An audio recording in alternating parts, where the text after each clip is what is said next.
اور حضرت جابر بن سمرہ روایت کرتے ہیں. حضرت جابر بن سمرہ کی اس روایت کو امام دارمی نے السنن میں نقل کیا ہے، امام ترمذی نے الشمائل محمدیہ میں، امام نسائی نے سنن الکبریٰ میں، امام حاکم نے مستدرک میں، امام طبرانی نے معجم الکبیر میں، امام بہقی نے شعب الایمان میں، اور امام عبد البر نے الاستیاب میں اس روایت کو نقل کیا ہے.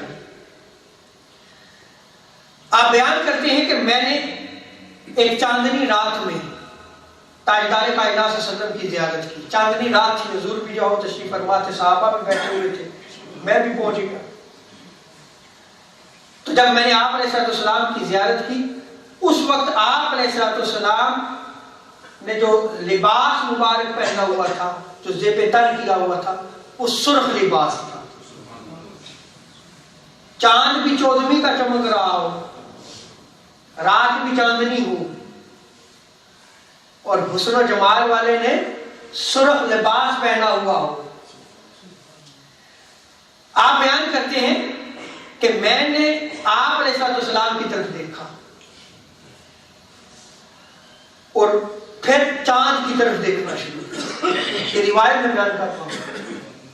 ایک نگاہ مصطفیٰ کے چہرے کی طرف ڈالی، دوسری نگاہ میں نے چاند کی طرف ڈالی.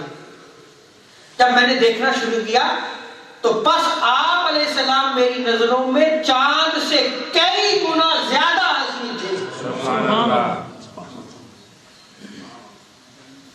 کیا بیان کرتے ہیں؟ فَلَهُوَ كَانَ أَحْسَنَ فِي عَيْنِي مِنَ الْقَمَرِ. وہ دوسری روایت میں آتا فَلَهُوَ أَجْمَلُ عِنْدِي مِنَ الْقَمَرِ. میں نے جب دونوں کا موازنہ کیا تو چاند کا حسن جو ہے وہ ماند پڑ گیا، اور آقا علیہ السلام جو ہے وہ چاند سے زیادہ خوبصورت تھے،